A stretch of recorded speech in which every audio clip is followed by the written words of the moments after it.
Hi, this talk is about the paper Preprocessing to reduce the search space, Antler Structures for feedback vertex set. This is joint work with Bart Jansen. In this paper, we want to open up a new research direction in the area of preprocessing. It's long been known that preprocessing significantly speeds up solving algorithmic problems. Examples are mixed integer programming and satisfiability problems. Where preprocessing often enables us to solve many of these instances, problem instances that would otherwise take forever to solve. And here is a recent example from a study in 2016 by Akiba and Iwata. They looked at vertex cover and how long it takes to solve different vertex cover instances with different levels of preprocessing. So if they disable all of the reduction rules, then none of the vertex cover instances could be solved within reasonable time. But as they added more and more reduction rules, eventually the majority of these instances could be solved in just seconds, really showing the power of preprocessing in practice. In theory, we have the notion of kernelization, which comes from parameterized complexity. And this is really the first framework that allowed us to formally reason about preprocessing algorithms. So just a quick refresher, a kernelization algorithm takes as input a parameterized instance of size n and with parameter k.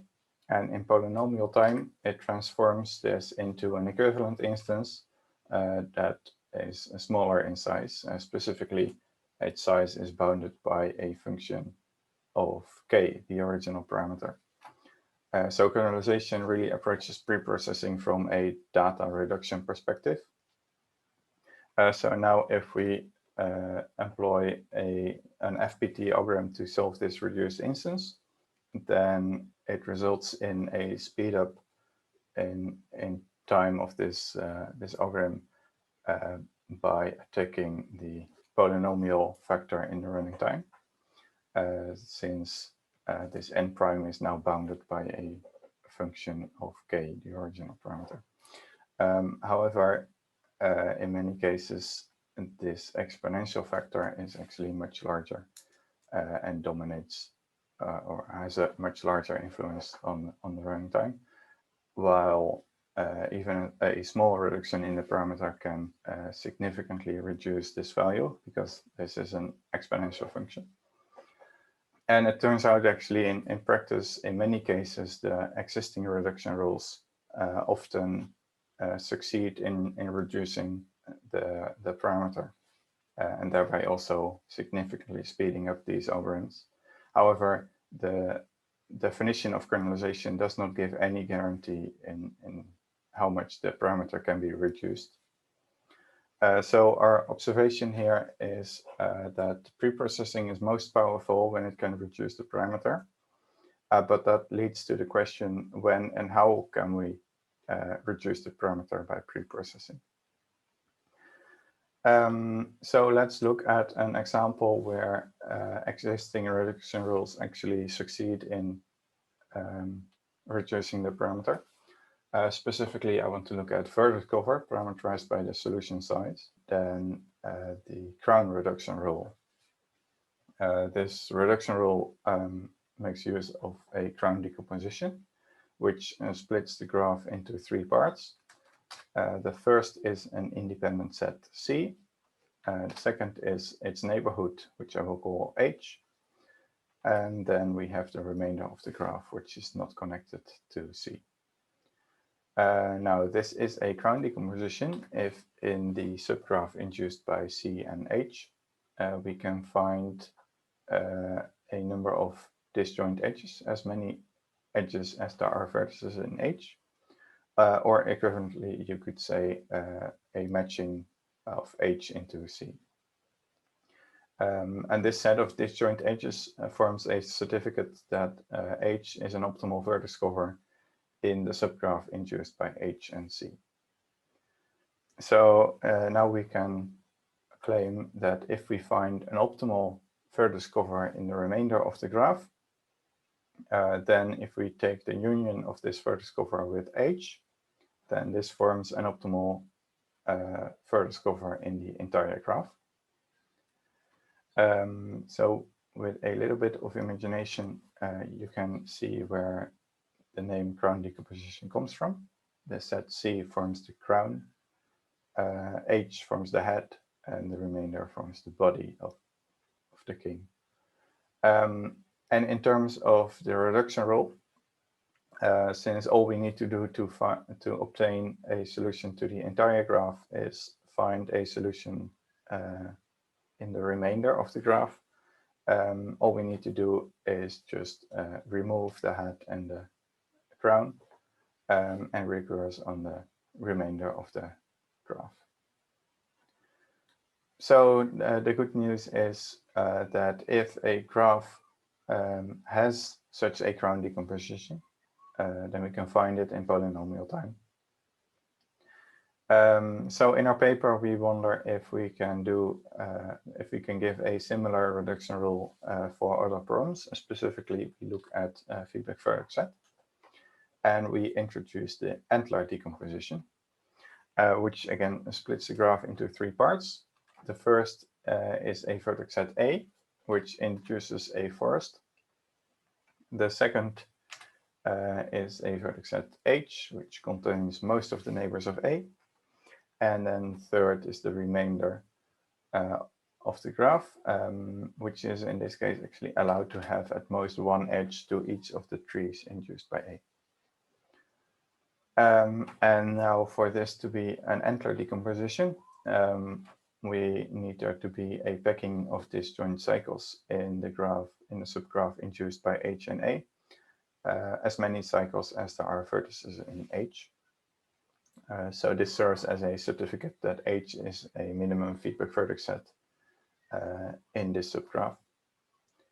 And now we can claim that if we find a minimum feedback vertex set X in the remainder of the graph, then the union of X and H is an optimal feedback vertex set in the entire graph.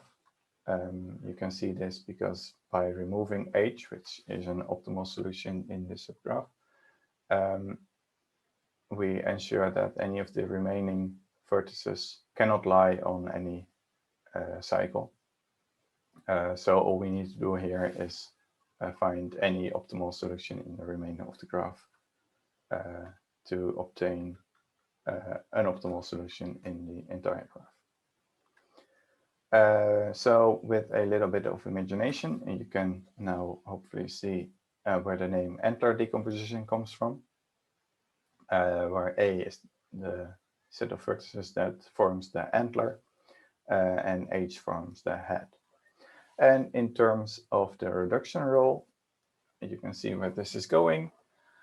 Since we only need to find an optimal solution in the remainder of the graph in order to obtain an optimal solution in the entire graph, we can just remove the head and the antler and recurse on the remainder of the graph.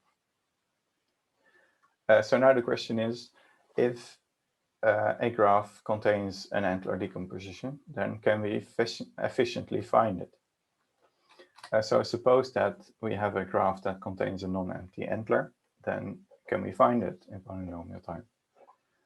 I say non-empty here because we want to be at least one vertex in the head or the antler. Otherwise, removing the head and the antler doesn't really bring us anything. So suppose that we have a non-empty antler, then can we find it? Unfortunately, no.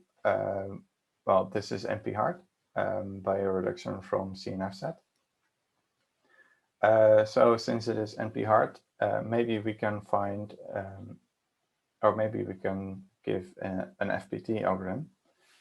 However, we have to be a little bit careful here, because if we take as parameter the size of a feedback vertex set of the graph, then we would be spending roughly as much time on finding an antler as we would have otherwise on solving the entire problem in the first place.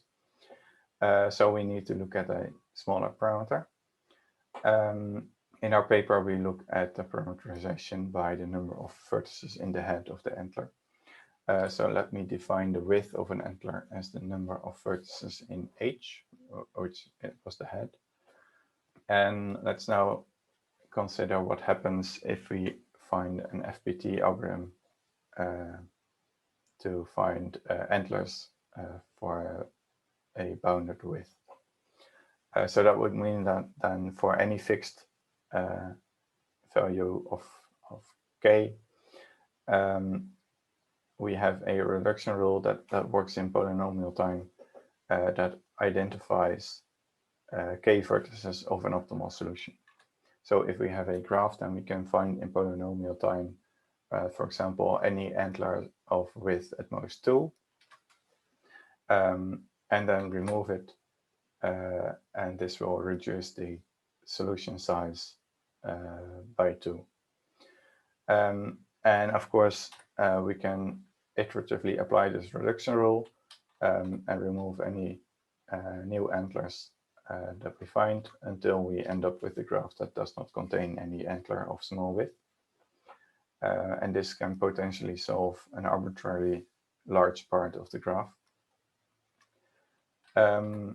So suppose that we have a graph that has a non-empty antler of width at most k, then can we find it in polynomial in FPT time? Unfortunately, this also turns out to be hard, W1 hard in this case, by a reduction from multicolored clique. However, it turns out that in this hardness proof, it is essential that this problem does not allow as an answer an antler that has a width larger than k. Well, of course, we would be perfectly happy with finding an antler that is even wider than we hoped for, because that would allow us to reduce the solution size by even more. So let me rephrase the question slightly and say that suppose that we have a graph that admits an antler of width at most k, then can we find at least k vertices that are part of an optimal solution? And it turns out that this actually is fixed parameter tractable, and we give an algorithm for this. And additionally, we prove that if we can, by iteratively removing antlers, find a partial solution of a certain size, then this algorithm will find at least as many vertices to be part of the solution as we would have by iteratively removing antlers. So let's look at how this algorithm works. It relies on color coding. And the first step is actually to ensure that in any antler, the size of the set A can be bounded by a function of the size of H, which is the parameter. I won't go into any detail of that in this talk, but roughly speaking, this is a set of reduction rules, some of which actually require FPT time to find a place where we can apply them. But for now, let's just assume that the size of A is bounded by a function of the parameter. So that means that the entire antler is not too large. So if we then use color coding and assign colors red, blue, and black, in this case, to our vertices and red and black to our edges, then by the magic of color coding, we can in FPT time construct a set of colorings for which at least one of them we can guarantee properly colors this antler. And what it means for a coloring to properly color this antler is the following.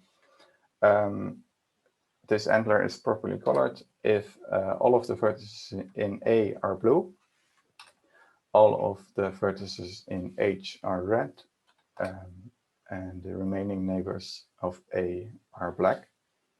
And finally, there needs to be a packing of disjoint cycles formed by the red edges, such that each, of course, each vertex from H is part of its own cycle. So suppose that we are given a graph with such a coloring, and we know that this graph has an antler that is properly colored. We just don't know where it is. Then how do we find this antler?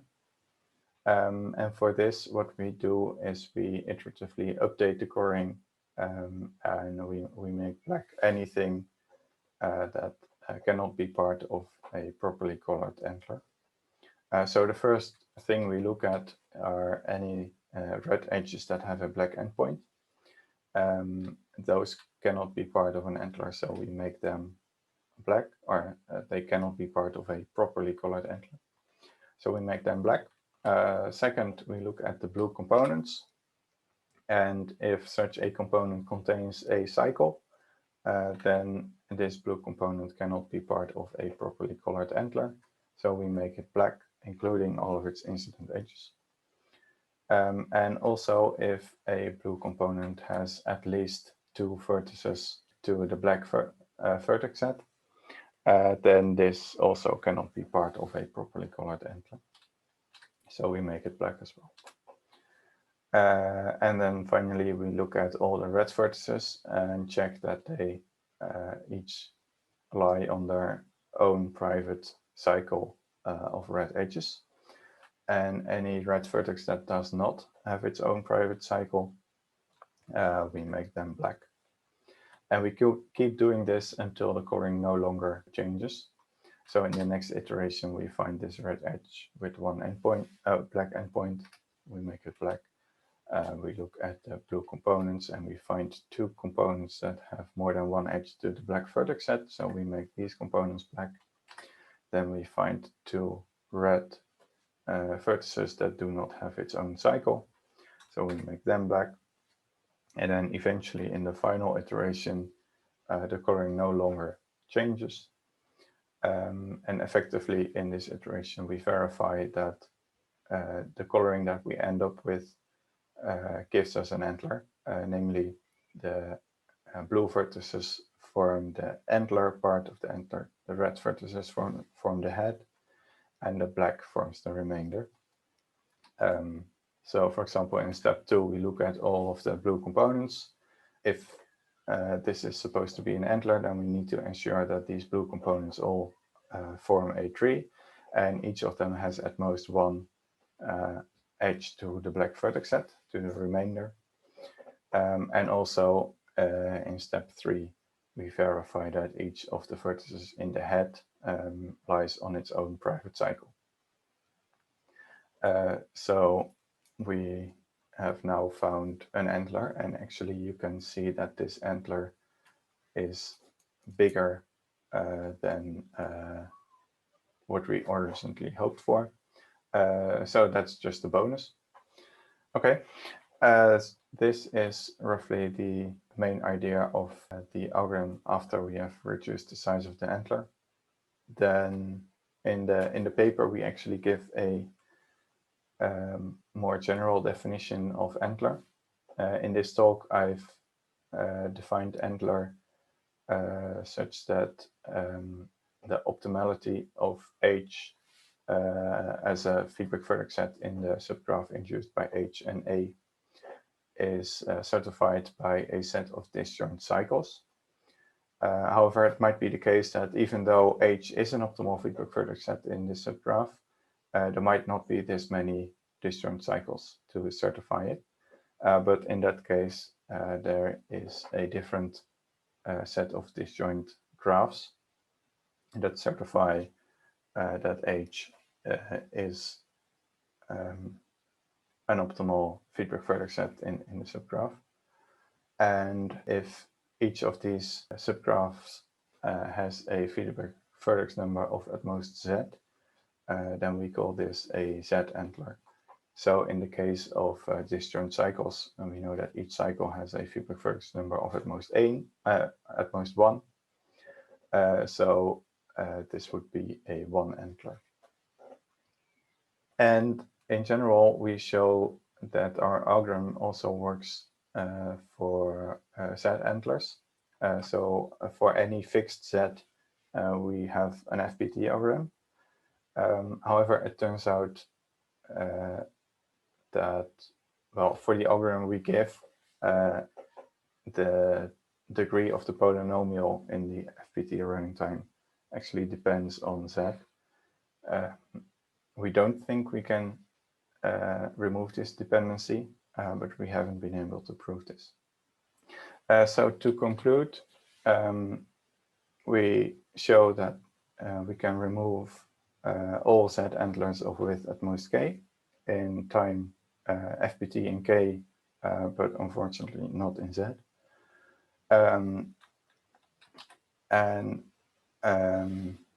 Yeah, I want to add to this that actually it turns out, or it's not too hard to show, that for any graph there is a value of Z and K such that this algorithm would solve the complete instance and give an optimal feedback vertex set. Also, we try to show that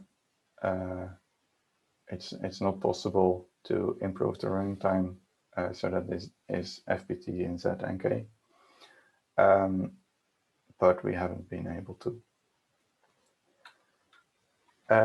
So these are the first steps towards pre-processing to identify parts of an optimal solution. And we've shed some light on how and when we can guarantee to reduce the solution size of feedback vertex set. And it would be interesting to look at other problems and see if we can find similar ways to identify parts of an optimal solution efficiently. So, for example, we could look at planarization, odd cycle transforms, or directed feedback vertex set. Thank you for your attention.